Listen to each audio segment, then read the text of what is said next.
Okay, hello and welcome everyone. I'm Jason Comfort from MSDynamicsWorld.com. Thanks for joining us for today's event on AX Master Planning.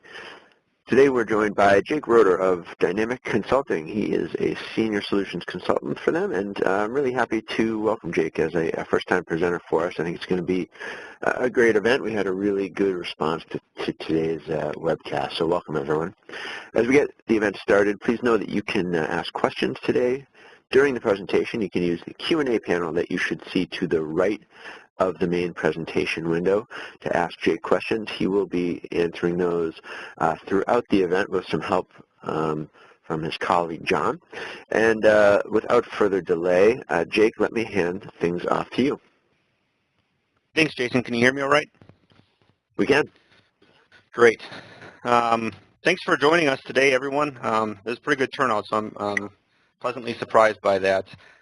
Like Jason was saying, today I'd like to talk about master planning a little bit in Dynamics AX. Some tips and tricks, some common stuff, and then some very specific points that people usually find interesting. I think this is a pretty good presentation, and hopefully people enjoy it and get a lot out of it. So just as we go through an agenda here, I'm going to do a short intro, and Jason kind of stole my thunder there and told you who I am, I guess, but then we're going to get into the basics, specific settings, some descriptions of time fences and coverage groups, some more miscellaneous, like I said, fine points of master planning, and then we're going to follow up in forecasting. And at the end, if we have any questions, or throughout, if we have any questions, like Jason said, use the Q&A module of webinar here, and my colleague John Stipple will be perusing that, looking for questions and interrupting me, hopefully, during the session. I like to do this usually. This is a great session in person because people get pretty involved and have a lot of questions and have a lot of feedback, and a lot of times that's some pretty important stuff as well, but hopefully we'll be able to do this kind of silently. So, like I said, we'll start out with a short intro here. My name's Jake Roeder. Jason said I'm a senior solution consultant with a company called Dynamic Consulting. We're an AX consulting firm based out of Chicago. I focus in the trade and logistics area, production, master planning, and then also I like to kind of get involved in BI and reporting as well.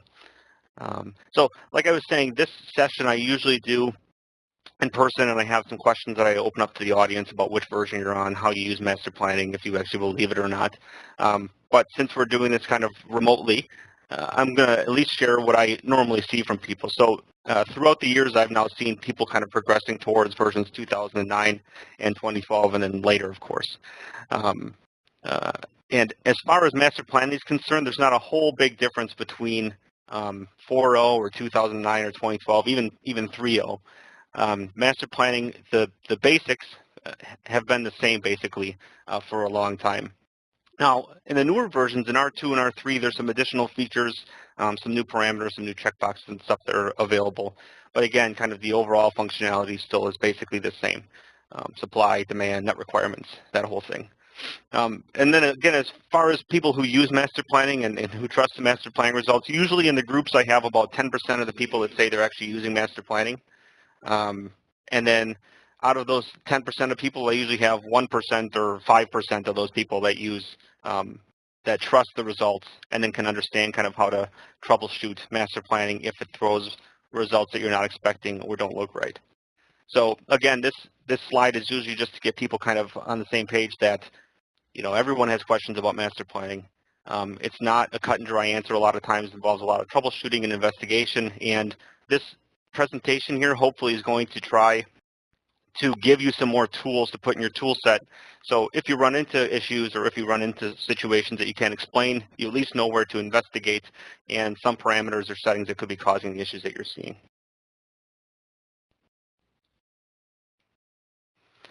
So this is kind of a generic slide about what is master planning. This is one that I've borrowed from a couple other presentations that I've done before. From the Apex Dictionary, if you look at some of the keywords here, we talk about demand management, forecasting of sales, planning of distribution, sales and operations planning, production planning, backlog planning, resource planning, master scheduling. Again, there's a lot of buzzwords in here, but these keywords are really kind of a good example that master planning is really all over the place in AX. It uses inputs from accounts receivable, accounts payable, procurement and sourcing, organization administration, the master planning module, product information management, inventory and warehouse management. A lot of different modules and areas in AX are used by master planning. So again, that comes down to, it's important to understand sort of the different places that these things in master planning are set up. So when you run into issues, you can kind of triage them and understand where to start looking. Because again, you might not know the answer off the top of your head, but if you can look into it and figure out kind of, which parameters are driving the behavior you're seeing, that's half the battle.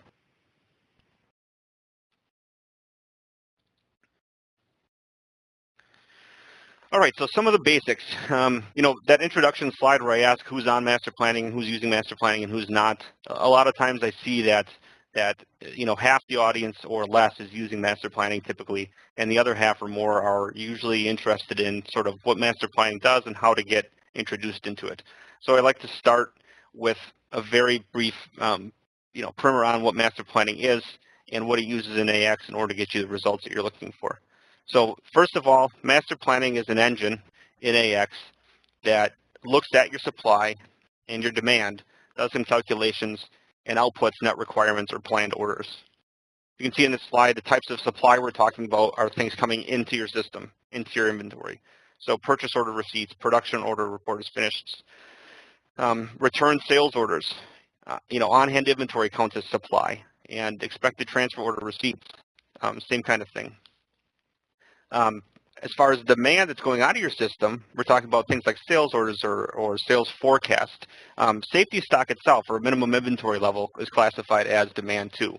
And then, transfer order shipments, production lines, inventory movements, transfer journals, those types of things are all demand, anything going out of the system.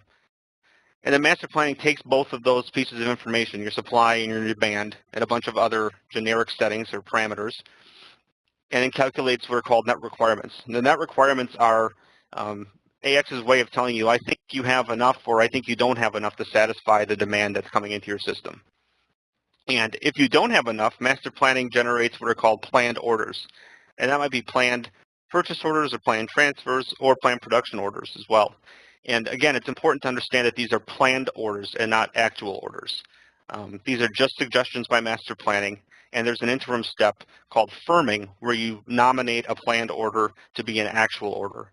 So at this point, when master planning runs and it spits out these planned orders, they're still just suggestions. The purchasing department doesn't see them on their list of purchase orders to go and send to a vendor, and the production team doesn't see it on their list of production orders of things they actually have to execute until someone firms them into those actual orders.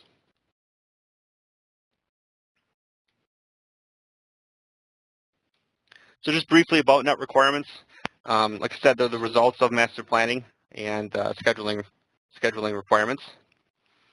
The form itself, the net requirements form, which we're going to show here in a second, shows the amount of supply, demand, and planned supply that you're going to see. And it's a very easy way to kind of identify what's going on, what your inventory is going to look like right now, and what it's going to look like in the future. And then again, the form also shows the relationship between that demand and the supply that's satisfying that demand. So this is referred to as pegging in AX. And it's a link between your planned purchase order and the sales orders, for example, that required you to generate that planned purchase order. So as you can see, this form over here on the right is our net requirements form. And a couple of important things to see about it. The top left where you have a plan selected, right now the dynamic plan is selected. So the net requirements form shows the results based on the plan that you have specified. Also, in the top overview section there, you'll see Warehouse 13 Site 1 and Warehouse 24 Site 2. The middle section where it shows the reference, the orders, the sales orders, and your on-hand levels and stuff, that section and the pegging section below are context specific based on what you have selected up on top. So for example, since we have the 13 warehouse and Site 1 selected, all the results in the middle and bottom section are showing us the net requirements results for that warehouse.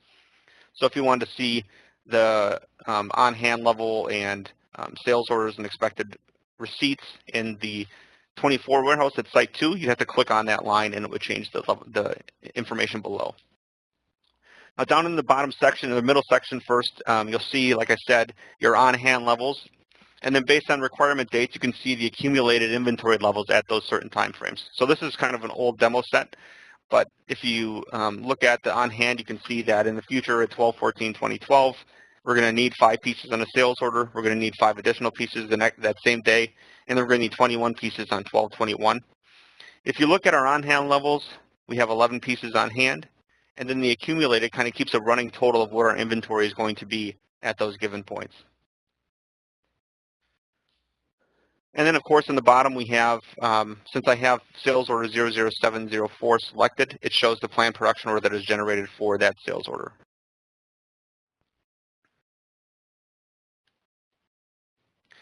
So again, let me just go back to this quick. This form is a very important form as far as understanding what master planning is doing for you. You can look at the planned,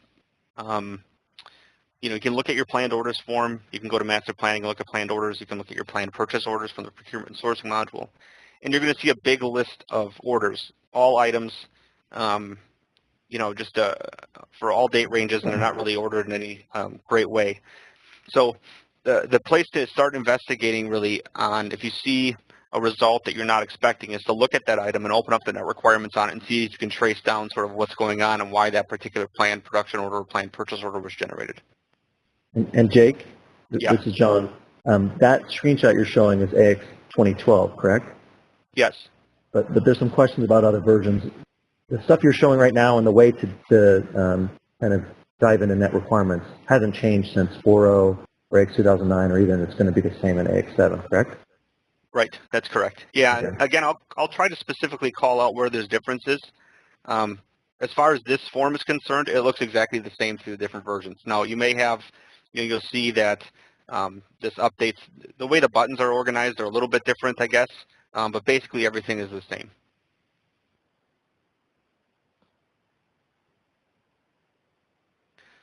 So as I was talking about up in the top left, you select the plan that you want to see the results of. Now, another concept in master planning is, the question if you should have a single plan or multiple plans. Now, a plan is basically a set of parameters and options for master planning, and then a plan is executed. So when the plan is executed, plan production orders are created for that plan. Now, if you have a single plan, great. You schedule one job, it runs master planning on that plan, and it spits out a bunch of planned orders for that plan. But if you have multiple plans, those sets of planned orders may be different, even based on the same inputs. So, for example, we talk here in a second about one plans versus two plans. A lot of times you'll hear static plan and dynamic plan. Now, one of the theories is to have two separate plans created. The first plan is your static plan.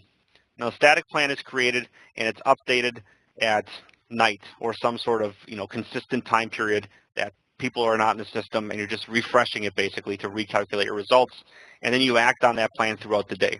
So, like I said, you might run and refresh your static plan at night, and then when you come in the morning, the purchasing team and the production team have a plan to act off of. Now, that's great. But throughout the day, let's say you're getting calls from customers, and they're asking for new material, and they're asking for how much do you have on hand? How long is it going to take me to get this? That kind of thing.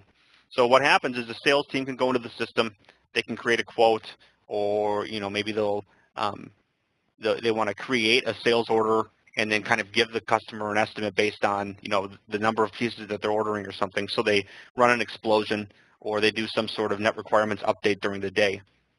Now, if you're using a single plan, and if they're changing the static plan, that can get the purchasing team and the planning team kind of out of whack, because they thought it was one thing, and then they log in after break or after lunch or something, and the sales team has done some changes, and then all of a sudden their numbers are a little different, right? So the way to get away from that is to have multiple plans, and you have what's called a dynamic plan created, which is a copy of the static plan at nighttime, but the dynamic plan is the one that's changed throughout the day. So what happens is, static plan is a static plan, and it updates at night. After it's done updating, it automatically copies the dynamic plan, so now you have two plans that are in sync.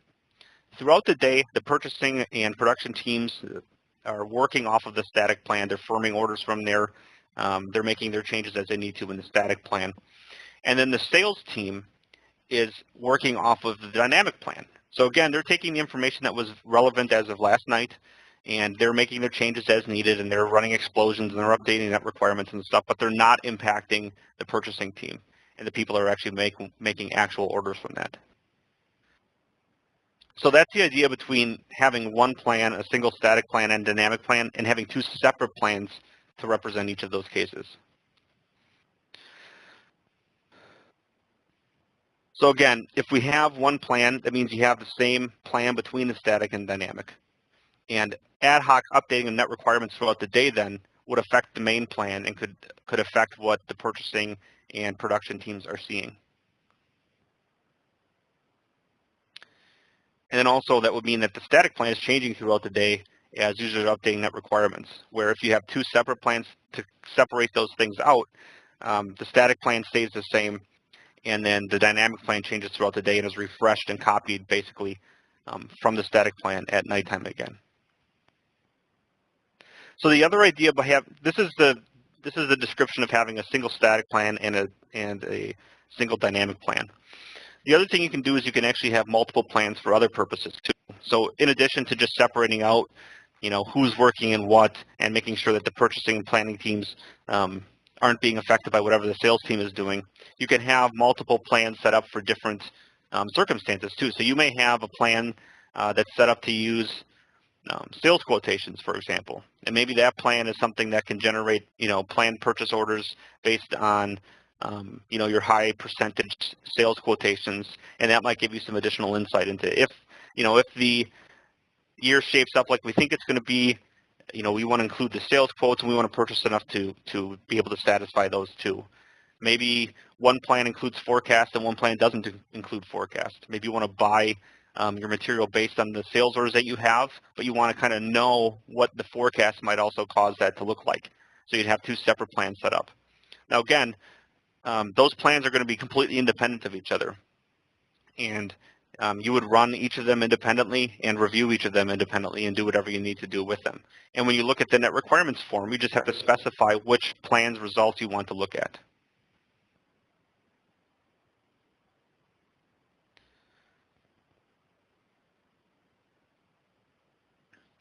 Like I said, the plans are a set of parameters and other settings that affect how master planning behaves. So on the plan, you can set up a number of different things. So first of all, you can include what types of inventory transactions are looked at when master planning calculates. So like I said, you can include sales quotes or no sales quotes. You can include forecast or not. You can specify if you want your shelf life to apply. So if you're using expiration dates on batches, you can specify here if you want when that batch expires to be taken out of your net requirements. You can also specify time fence override. So on the plan, you can specify a time fence and check a little box next to that time fence that says that you want this fence to override all of the coverage group time fences that are set for that plan. So again, you might have a plan set up here that's a long-term forecast plan or something that looks out 5 years. So you'll set a 5-year coverage time fence and a 5-year forecast time fence with an override checkbox enabled. And then that'll say, I don't care what your coverage group says as far as time fences are concerned. I want to look out 5 years. So for this plan, let's calculate 5 years worth of transactions. So it's important to understand that those are only going to do anything if you have that override time fence set up, and then that overrides the time fences that are set up on the coverage group. So futures and action message parameters on the plan as well are used to indicate if the dates that are calculated here, so your action dates and futures dates, are automatically going to override the requirement date. So again, this is just something to be aware of. I think a lot of times it causes more confusion than it's worth, but what happens here is a futures message is calculated, says that a particular order is going to be delayed, and then the fact that that future message is calculated, that date is then transferred to the planned transfer, production, or purchase order, whatever it may be, that's going to get that inventory in. So you basically are being told that you don't need it there until the futures date. Now there's additional messages calculated on that transaction, but it's still kind of confusing when you look at your net requirements form. So again, if you're seeing planned orders that don't seem to be matching up with the requirement dates that you'd expect, go ahead and check in the plan and see if these parameters are set on the futures message fast tab and the action message fast tab. And then finally, there's a safety margin. So the safety margin allows you to add, a day or 2 days or something around particular transactions to give yourself a buffer and provide for paperwork or inventory moving from one warehouse to another or whatever it might be, so that you're not late. So for example, what happens is, let's say the requirement date of something has to go out, your requested ship date is Friday. If you have a 1-day issue margin specified, master planning sees that basically as you need to be done with your stuff by Thursday. So it provides that extra 1-day cushion in there to make sure that you have your day available, to help with that, whatever transactions might have to take place. Now, it's important to understand that you need to be careful with these because, first of all, the master plan safety margins add on top of the coverage group safety margin. So if you have a coverage group safety margin set up of 1 day and a plan safety margin of one day set up, you're going to have a 2-day safety margin on that particular item and transaction. So that's important to understand. The other thing that's important to understand is this is for each issue transaction, right? So if there's multiple levels in a production order, those days can kind of stack up on top of each other, right? If there's an issue and then there's another production order being created, so that's got an issue, and there's another production order being created all for the same item. Each of those could add on top of each other, and you could end up with 3 or 4 days of additional cushion built into your production planning, which you probably don't need. So again, you have to be careful when you're using safety margins and really think of where you want them and which coverage groups need to have them as well.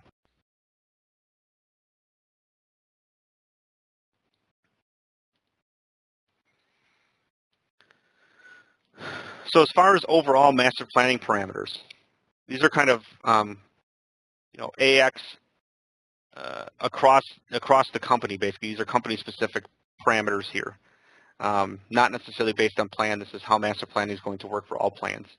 What we have the ability to do here is specify a couple of things too. So first of all, this is where we indicate which of the plans that we have created are going to be our static and dynamic plans. You can see in the screenshot behind here, this watermark that you can specify a different plan for the dynamic and master, or you could specify the same one. So you could have your 1 plan or 2 plan scenario like we showed before. You can also indicate here what the generic coverage group is. So in the case that an item doesn't belong to a coverage group, this general coverage group is going to be used. You can specify dynamic negative days on the master planning parameters. We're going to talk about that in a minute, but it's important to understand that they're set here. The planned orders tab, you can specify if you should use trade agreements or not.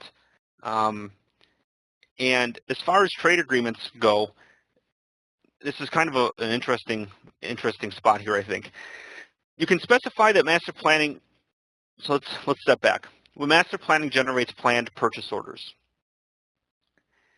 the planned purchase order is a suggestion saying, hey, purchasing team, you need to create a purchase order to this vendor for this item that needs to be ordered this time, and it's going to cost this much. Where it gets all the information is based off of your product setups, right? So if you look at your product, if you look at the Purchase Fast tab on the release product, there's a field called vendor. That vendor field is the default vendor for that item. So when master planning sees a need to buy that material, it goes to that vendor and says, hey, create a purchase order to this guy. And we'll look to see, what the lead time is and the purchase price is for that vendor. Now, that's great, but you can also leave that vendor blank and have master planning try to figure out which vendor it should get that purchase order. Now, the way that works is if you have the Find Trade Agreements checkbox enabled and the default vendor on the item is blank, master planning will try to find the vendor based on the trade agreements. There's 2 criteria that you can use. One's the lowest unit price, and the other one is shortest lead time. And by specifying one of those, master planning looks at the trade agreements and says, okay, which out of these trade agreements that are active for this vendor, for this item, which vendor gives me the lowest lead time? And if you have that parameter set, it will take that vendor and put it in the planned purchase order for you. Hey, Jake. Likewise, go ahead. Oh, sorry. Another question about kind of how MRP prioritizes things from the audience here is, how does MRP handle reservations when there are 2 competing orders for an item, say on hand equals 1, and it's already been reserved to the order further out? If lead time allows, will MRP reserve the item to the order that is imminent? So kind of like a question on timing if something's reserved and a new order comes in. Let's talk about that one when we get to the safety stock stuff. Gotcha. Why don't you remind me to bring that one up? Yep. So the trade agreements, the other option is if you have the lowest unit price. So if you have that specified master plan, you'll look at the trade agreements and say, hey, this is the vendor that will give you the lowest unit price. Use him instead in the planned order. Now the problem is that this is a company-wide setting, so it's not an item-by-item or vendor-by-vendor basis. So I don't know how useful it is, but if you're interested in using trade agreements to find the vendor that should get a particular purchase order, you have to have these checkboxes checked on the master planning parameters, and you can't have a default vendor specified for that item. And finally, on the standard update tab, this is where you specify the defaults that happen when you firm. So when you firm the order up, if you were to select multiple planned orders at once, you can actually group them into a single actual purchase order by some of the criteria that pop up in the dialog box. Now, instead of having to go through and do that each time, you can set the defaults in the standard update tab of the master planning parameters form and indicate, I want to always group my planned orders by vendor when I firm, or I want to always group my planned orders by delivery date when I firm, and group them into, big purchase orders instead of having individual purchase orders for each planned order requirement.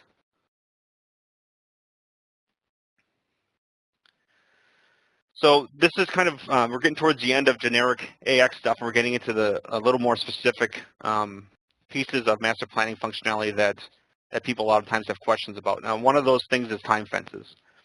And the way that this screenshot or chart or diagram or whatever is laid out is from, you can see here I've got an arrow indicating time. So each of these time fences, the ones on the bottom here are the longest, typically, and as we move up the time fences, we get into the shorter and shorter time fences that I typically see. So for example here, the coverage time fence is typically the longest time fence that you have specified, and the firming time fence would be the shortest. Now what is the time fence first? A time fence is a way to indicate how many days master planning should look out from today's date to find transactions or to do certain tasks. So for example, the coverage time fence is the number of days that master planning looks out to find all of the demand and supply in order to perform its calculations. Right? So it looks out, if you have a 100-day coverage time fence set up, when you run master planning, it looks 100 days in the future and looks at all of the receipts and all of the demand that's going out within that time frame. Anything past that doesn't show in your net requirements form. So if you have sales forecast lines in the system for 10 years from today, if you have a 100-day coverage time fence, it's only going to see 100 days worth of that forecast. So again, the coverage time fence is the longest on here because it's the limiting one. Anything past that, none of these other time fences are going to apply anyways. So coverage time fence is the longest one you have set up typically. If you move up the list, the explosion time fence is also typically as long as the coverage time fence. What the explosion time fence does is it's the number of days out that if it finds a planned production order in that time, master planning will explode the planned production order into its derived requirements. So for example, again, let's say we have a 100-day coverage time fence and a 50-day explosion time fence. So it's shorter than our coverage time fence. For the first 50 days of planned production orders from today's date that we're going to see, master planning will also go down additional levels and say, okay, this planned production order for item X means that you need 10 of item Y and 20 of item Z, and then, so on and so forth. It's going to go down each of those levels and calculate those derived requirements. Past the 50 days, so if we're past our explosion time fence but within our coverage time fence still, master planning does not do that. And what you'll see is a planned production order, but there will be no derived requirements. So it'll say you need to build item X, but it's not going to say in order to build X, you also need Y, and you also need this many of Z. It doesn't do that calculation until you come into the explosion time fence window. So that's typically why I see the explosion time fence out is the same as coverage time fence, because a lot of times you don't want to get into that situation where it's not seeing those derived requirements. Now, if you had raw materials or components that were really, really, really short lead times and it didn't really matter if you saw them, for a couple of weeks out or something like that, then you could have an explosion time fence that's shorter than your coverage time fence. And what that would do is it would reduce the amount of transactions you'd see in your planned orders form because it's not going to generate those planned purchases or planned productions or planned transfers or whatever for those subcomponents until you get within that explosion time fence. As we move up the list, the capacity time fence is used to indicate when capacity should be scheduled across work centers, resources, or resource groups. Now, there's a difference, I guess, between 2009 and 2012. In 2012, they're called resources and resource groups, and in 2009 and earlier versions are called work centers or work center groups. But the same principle applies. It's where you do the work. And the capacity time fence specifies, again, how many days out from today's date that planned production orders in that time fence are going to be scheduled across the resources or resource groups. Anything past that, AX will use the inventory lead time to generate the order date for that planned production order. So why that's important is if you have a capacity time fence that's shorter than your explosion time fence and coverage time fence, once you get past that, AX won't try to schedule capacity to figure out how soon you have to build something in order to make it there in time. It'll instead use your inventory lead time. So if you don't have an inventory lead time set up, AX will say it will take 0 days. So once you're past that capacity time fence, AX will say it takes 0 days for you to build, it takes 0 days for you to build 10,000 pieces of this, when in fact it doesn't. But you won't know that until you get within the capacity time fence and AX tries to schedule that on your resources. So again, it's important to understand sort of what kind of implications it has going past those time fences, and then meeting those risks when you set them up. Now, why not have them all set up to be the coverage time fence? That's a good question. I think in more recent versions, 2012, 2009 even, since you can do batch processing of MRP and since you can do multi-threading, it's a lot faster now. And the performance, there's not really, I don't hear a lot of people that have performance issues with master planning where it takes 8, 12, 16 hours to run anymore like they used to have in older versions.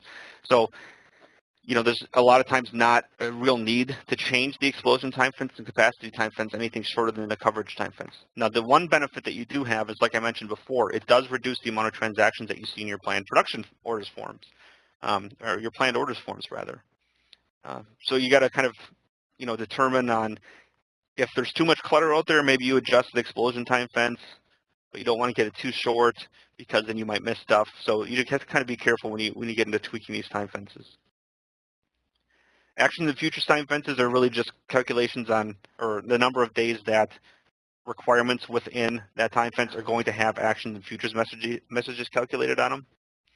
I've recently run into some situations with this, though, where even though the actions and futures don't show up in the form, they're still calculated. So the actions in the front assume that you're making the actions that are past your action time fence. So I've actually started setting these up to the same as my coverage time fence, just so I don't miss those downstream or later actions and futures. That's something to be aware of as well. Freeze time fence is the number of days that you're not allowed to create new planned orders. Master planning is not allowed to create new planned orders. So for example, if we have a 3-day freeze time fence and master planning sees a new requirement for something that has to be built tomorrow, it will not create you a planned production order for that at that date. It'll push it out to the end of your freeze time fence. The idea here is that, within the next couple of days, you shouldn't really be changing your plan anyways because you're supposed to be already executing that. And you don't want master planning jumping in and pushing orders around and moving things out and stuff because you now have a new requirement. It's got to kind of wait its turn and show up at the end of the freeze time fence. So that's where you can set that. The firming time fence is used to automatically firm requirements to show up within that time fence. So I've seen a couple people use this, but most people have this set to 0. But again, it's just something to be aware of.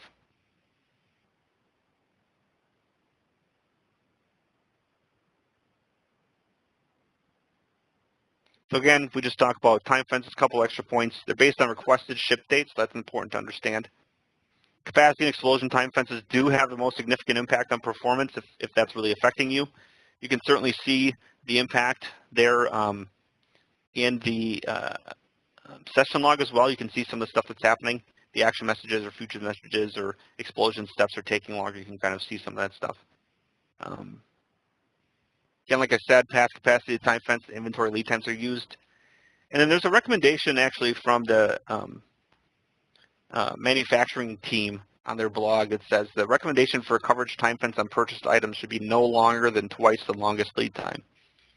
So again, the idea here is to just reduce the amount of transactions seen in your planned orders form and give the planning team an actual realistic list of things that they can work on throughout the day. But you have to give yourself enough time to see those requirements and have enough time to order them before you're late, right? So the idea here is you want to give yourself the ability to look out kind of 2 cycles worth of lead time to see all those requirements, but you don't really get anything from being able to look out further than that.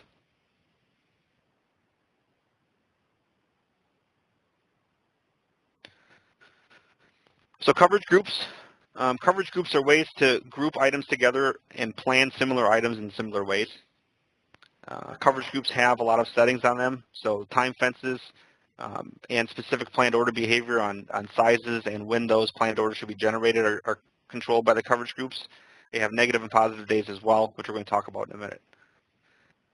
So one of the main settings in a coverage group is a coverage code. There's 4 options. The first one is requirement. A requirement option gives us an individual planned supply for each piece of demand it sees. So in this situation where we have a sales order for 1 piece on the first, we're going to get a planned purchase order for 1 piece on the first. Same thing for the second and third. So we have 3 pieces of demand within 3 days. We're going to get 3 individual purchase orders. Now, the requirements coverage code does use order multiples too. So if you had an order multiple of 5 set up, you would get 1 5-piece order here created each time, right? And it'd be ordered basically in 5-piece increments. So you can use kind of the requirement coverage code and the order multiples to get a little bit better situation. But really the idea behind a requirement is for an item that you don't want to buy too much of. So it's either low turn or it's high value and you don't want to keep a lot of it in stock, that you would buy only what you need. The next one is period. So a period coverage code uses another field called the coverage period. So when you specify that you want to use the period coverage code, a new field is available for you called coverage period. And in that field, you indicate how many days you want to look out from the first piece of demand and group that many days worth of orders together. So for example here, our first piece of demand is the first.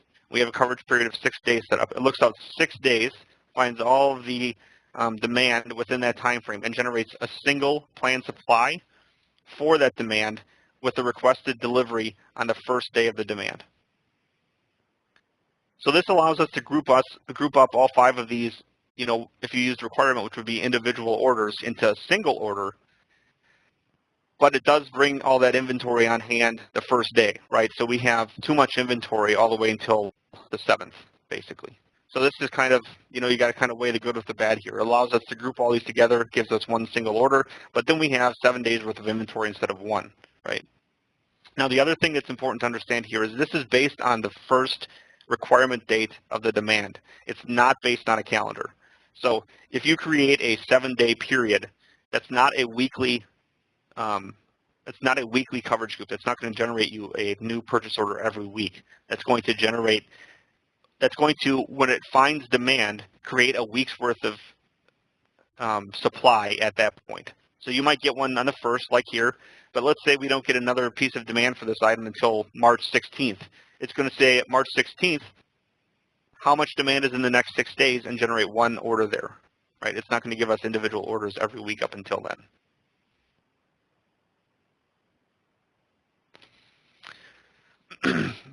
Min-max. This is another interesting one. The min-max actually controls the size of the planned supply, just like all the other coverage codes do. That's more of what this code does than the min. So the min is used kind of in all of these, right? You don't have to have the min-max coverage code set up to use the requirement or period coverage code. You can use a minimum inventory level across all of these. If you have a minimum of inventory level of 3 pieces here, AX is always going to try to make sure that you have 3 pieces when you do your period coverage code. The difference between a min-max and just using a min is the max. The max is going to be the size of the AX will try to order in such a size that it brings you back up to your max inventory level. So for example, and these slides will be available for download as well, but you can see kind of Here we have 500 pieces on hand. We have another receipt coming in that brings us up to 750 pieces. And then we have some demand of 1,000 pieces. That brings our accumulated values down to minus 250. And since we have a minimum here of 250 and a max of 1,000, what AX does is, okay, I'm below my minimum of 250. I need to get back to 1,000. So how big does my order have to be? So since I'm minus 250 here, to get to 1,000, the order has to be 1,250 pieces. So this can be used in situations where you have like a maximum storage, availability on your site, or you have regulatory limits on how much of certain inventory you can have available, something like that, that you have to control how big the order is when you get it into the system. And then finally, the last coverage code is manual. And for items in a manual coverage group, net requirements are not calculated for these items. I see a question here. Someone's asking if I can share the blog. I do at the end of the slides have a couple of links, and that blog post is on there. So again, these slides will be available, and that link is included at the end of the slides.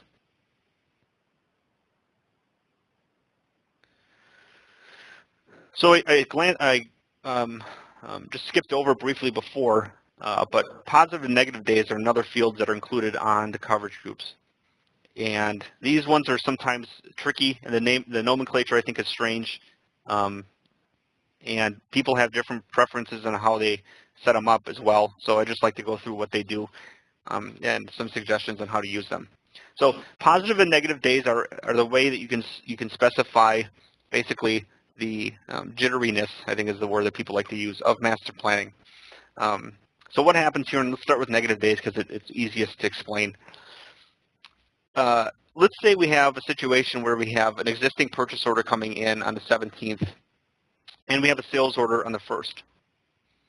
Typically, if negative days is set to 0 and we don't have anything turned on like that, what would happen is AX would say, okay, you have demand here and you can't be late on this, so you need to create a new planned order for this item to be delivered when you need it, right? So it's going to say here, create a new planned order with delivery on the 1st, so you can satisfy the sales order with the requirement on the 1st. Now that's great, but we have an existing purchase order out here, right? So do we really want that to happen? Can that even happen? I mean, if we have lead times on these items, this probably isn't even, physically feasible. So what AX has provided is negative days. Negative days is kind of a window from our sales order or demand of days that receipts in that time will satisfy this demand. So for example, again, if we have negative days set up to anything, like 15 even here, AX will look out 15 days and look for inventory, look for receipts in that time. And if it doesn't find any, it'll generate you a new planned order. Now, if we had negative days set up at 20 here, AX would look out, and then it would find this purchase order here and would peg this purchase order against this sales order and would not require this new planned order. So the way that works, again, that's kind of reducing, by 50% in this case, the number of planned orders or a number of orders that we're going to have in the system and have to process. Now, what's going to happen though is this guy is still going to have an action message calculator, not saying, hey, by the way, the requirement date is the 1st, so you're going to be late. And this guy's going to get a futures message calculated saying you're going to be 17 days late because this is now pegged against your sales order. But from that point, you can maybe contact your vendor or do something here and hopefully try to speed this up. Positive days is the other direction. So positive days is how far back does master planning look to find inventory that will satisfy the demand. So it's the other direction here from negative days. So again, in this case, if we have positive days at 15 set up and we have sales order demand on the 31st, AX will say, okay, from the 31st, I'm going to look back 15 days for receipts, not find anything, and generate a new planned order here for 8 pieces to be created on the 31st. Now again, it's important to understand that positive days, on-hand inventory is a receipt. It may not seem like it, but as far as master planning is concerned, on-hand inventory is a receipt. So if you have positive days, like in this case, that are less than your coverage time fence, AX won't see your on-hand inventory here and will say that you need a new planned order for this item. So what I typically see is people have their positive days set to something like 9999. just to make sure that this never happens, so that their on-hand inventory is always seen. As far as negative days, there's another kind of twist here. So this makes a lot of sense, right? And this works great for lead time items, right? Because you don't want to have AX generate a new planned order for you if there's another purchase order coming within the lead time. So if we have a lead time of 15 days here for this item, and we have a purchase order sometime like on the 10th, we don't want AX to say, hey, create a new planned order here, because it's not going to work anyways. The best we could get it here would be the end of the lead time, and we might as well take this one and try to see if we can speed it up anyways, right? But that means that we would have to create multiple coverage groups that had a number of different negative day settings set up to represent the different types of items and different lead times that we have across the board. Now, in version 2009 and later, there's a new feature called dynamic negative days, and that's controlled on the master planning parameters. And what dynamic negative days does is it uses a new calculation called dynamic negative days and takes the procurement lead time plus the negative days we have in our coverage time fence and builds up this dynamic negative days value, and then uses that instead of just the negative days to see if inventory or receipts should be pegged against demand. So again, this is available in version 2009 and after. This reduces then the need for the coverage groups with different lead times, because what we have is the lead time is flexible based on the item that you're planning. And the negative days then is really just that window of how many days past the lead time can I be late and have master planning not create a new planned order for me. So this is truly then a buffer around our requirement date plus our lead time to get us, to see if we can improve this plan at all. So again, dynamic negative days calculation is the lead time plus the negative days. And that gives us our dynamic negative days that we then compare the receipts against the demand. So approved planned orders are another piece of functionality that people a lot of times don't know about. And what they are is they're kind of an interim step between the original suggestion from master planning, so a fresh unprocessed planned order, and a firmed purchase or production order. So there's a field up in the top of the form that says change status, or in 2012 there's just an approved checkbox that you can check, and that changes the status of the planned order from unprocessed to approved. And what that does is it's used to indicate that the order has been reviewed and should be acted upon by someone. So that's the kind of, again, it's a way to say, I've looked at this, I'm going to firm this at some point, so master planning, don't touch it. I'm going to come back to this and firm it, but I want to find, other orders for this vendor, or I want to get through my entire list of this type of material or whatever it is before I create my purchase orders. So check the approved checkbox says, okay, I'm done with this, but I'm going to firm it. I'm just not going to do it right now. And then what that does is it prevents these orders from being deleted when a delete plan or regenerate is run. So again, we think most people have master planning scheduled to run at night. They have it to use the regeneration principle, which deletes everything from the plan and regenerates everything each night. And if you don't have your approved planned orders being used, when you go home for the afternoon and didn't get to firming up the list of stuff that you'd worked on, master planning deletes all those and recreates them again. So you come in the next morning, they all have different planned order numbers. They might be in different quantities with different dates on them and stuff. It's very frustrating. So to get around that, you can approve the planned order, so then the regeneration runs at night, it leaves those ones alone and doesn't touch them. Now, you might get an action message on them that says like, oh, by the way, there's new demand, you should increase this order or something like that, but it doesn't actually delete the order, and it stays in that approved status for you. Again, it's an intermediate step between the planned order and the firmed order. There's also, instead of just changing the status to approved, you can change it to processed, and the process step indicates that, hey, I've looked at this, I'm not going to do anything with it right now. Master planning, you can get rid of it and delete it next time you run. But just kind of, again, if you look at your planned orders list page as a work list of things to do, it indicates you've reviewed it already, but you're not going to firm it.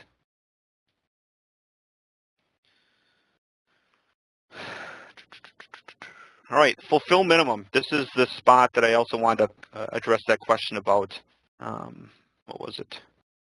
reservations and two competing orders for an item.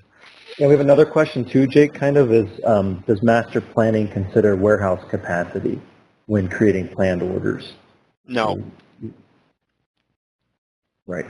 That was an easy answer. it covers resource capacity. Yeah, exactly. So, yep, and it does. As far as scheduling stuff, capacities are used in scheduling. So, if you have like a capacity of a tank or something, and you have a process that uses that tank up, that capacity can be constrained through the scheduling.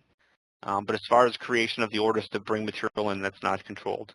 So, or you could set a max up on that item or something if you know. That's what people typically do. Yep, they'll set a max up on the item and say, we only want this amount to come in because that's all we can handle in our warehouse or something.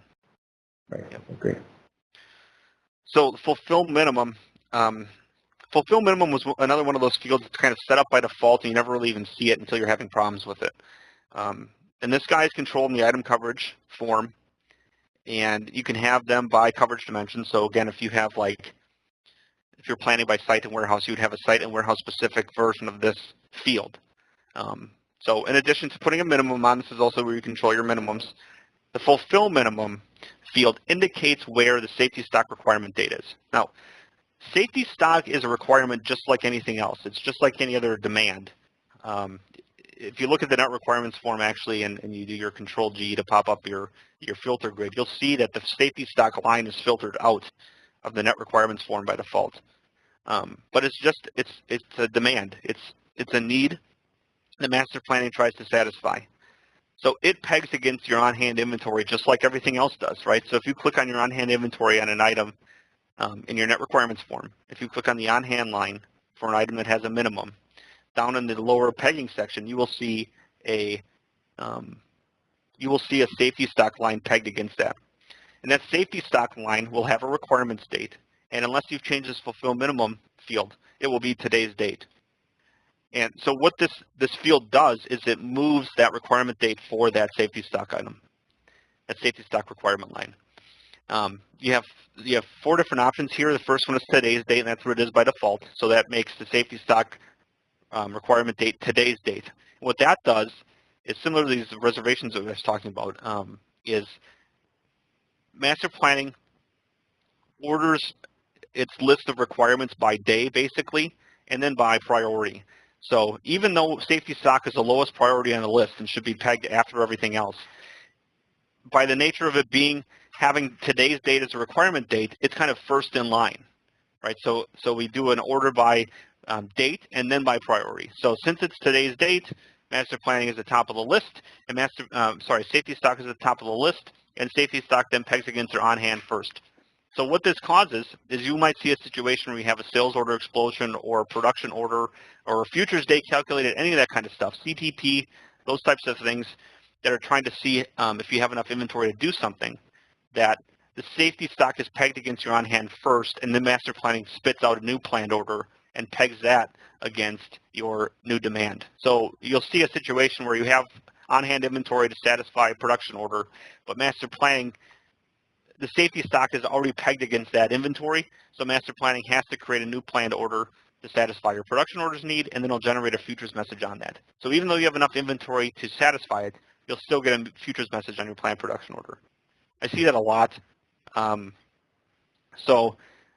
Again, the way you can control that is you can change this field. So today's date is the default, and unless you do anything, you're going to get today's date set.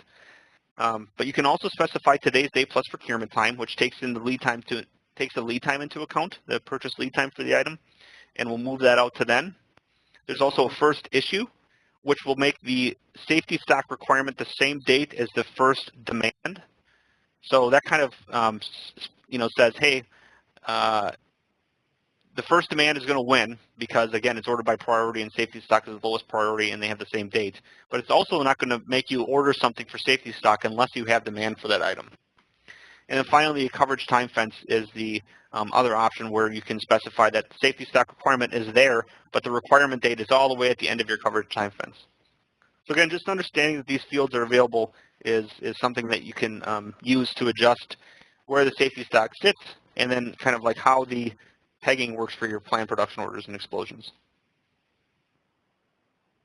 You got about 5 minutes, Jake, and I've got a couple other questions here. So, one question, just quickly: master planning across multiple companies in the same instance. Okay. Does it work that way? Sort of. Great answer, So, consultant. yeah, AX 2012 does have intercompany master planning, so it depends on which version you're on, and it makes some assumptions.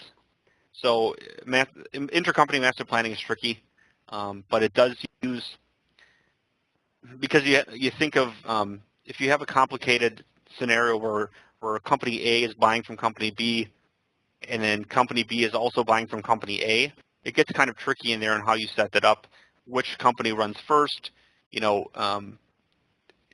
There are some assumptions that you can automatically firm some of those intercompany orders too, so that the demand sticks around the next time it runs.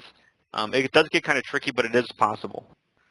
So there is an intercompany master planning setup available. I don't know if that answered the question or not, but Yeah. so the fulfill minimum, I did a blog post on this one too on my blog, and you can see the link down here to get to that if you're interested in. The last stuff I want to talk about here was forecasting. So there's some new features in forecasting that I thought I'd point out that tie to master planning. The first one, and this is in 2012 R2 and later, I believe, you can reduce your forecast by either orders, which is the typical kind of standard way that forecasts have always been reduced, and the new option is by all transactions. So forecast reduction enables AX to say, okay, you forecasted you're going to make 100 this month. You've already sold 50 this month, so I don't want to double build stuff. So what I'm going to do is I'm going to reduce your 100-piece forecast by the 50 you've made and leave a 50 forecast balance out there. Now that's called a reduction. And in previous versions, it used to just be on order-by-order basis. So like only sales orders could consume it. So if that item was used in a production order, it would not be consumed. The forecast would not be consumed, and you may double build it. So you'd have to forecast at a SKU level there, and it got very tricky.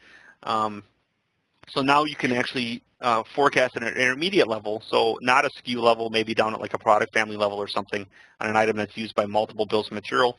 And if you use the all transactions reduce forecast by field, the production order consumption will actually reduce that forecast as well.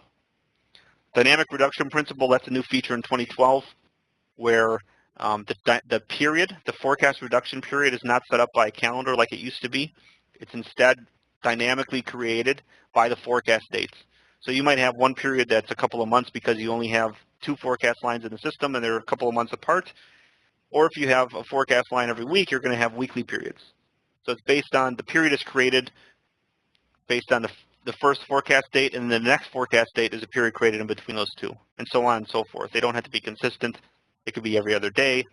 So again, it's just a new way to create dynamic, or a new way to create reduction keys, reduction key periods.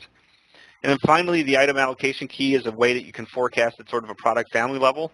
This is important with new R3 demand forecasting functionality, where you have to use the product family, they're called, to specify the forecast.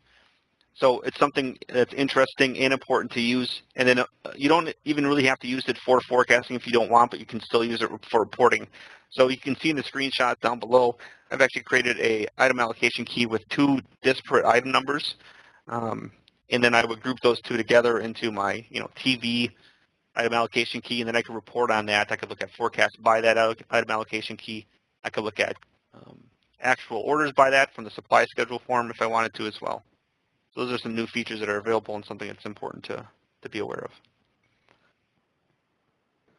So John, do we have any other questions that are open still? Jason, does this thing end at 12 or what happens here? People just stop dropping off, or does it actually kill me?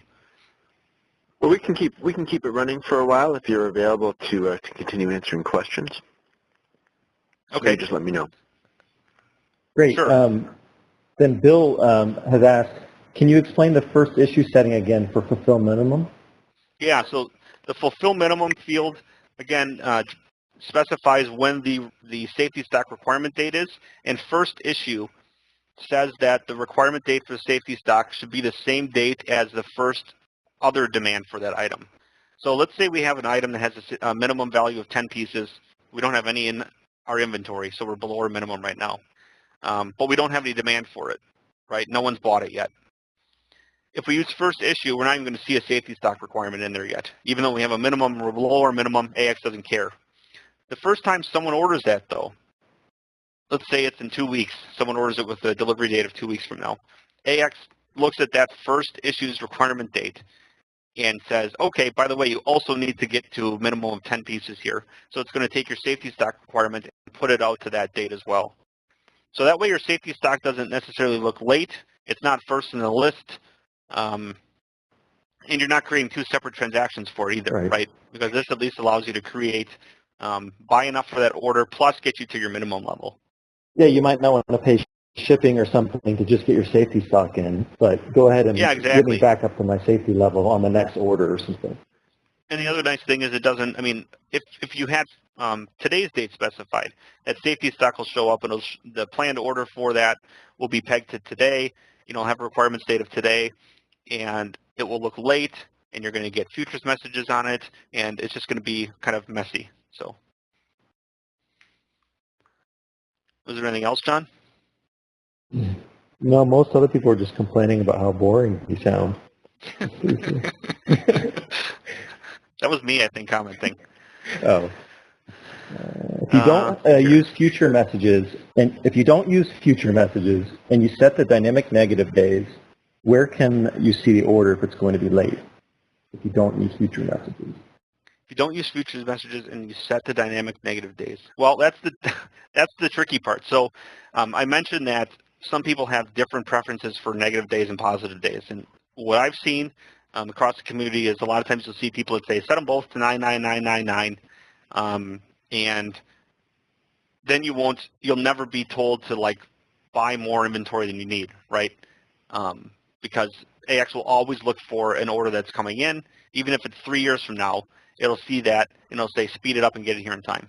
Right. The problem with that is that means if you're using the negative days and you're using them like that, same with positive days, but if you're using the negative days like that especially, that means you have to actually look at action messages and futures messages. They're really important then, because AX will not say that you need to buy something to get it there. It will not tell you that you're going to be 3 years late.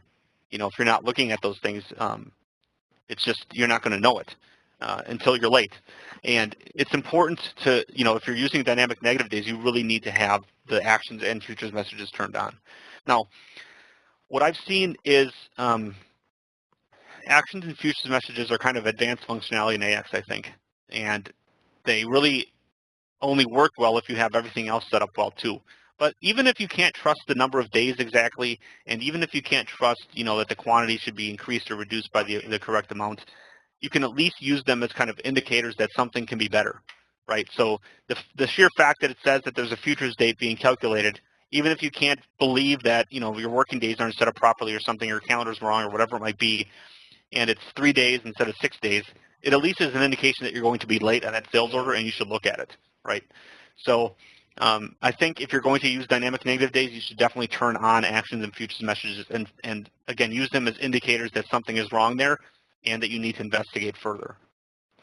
I got another one here, Jake. What is override on hand in the item coverage screen, and where is it used? Override on hand.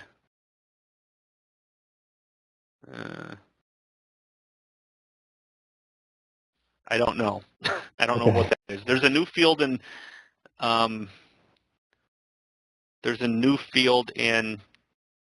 2012 R3 that's something like that. I don't know if that's is that the same?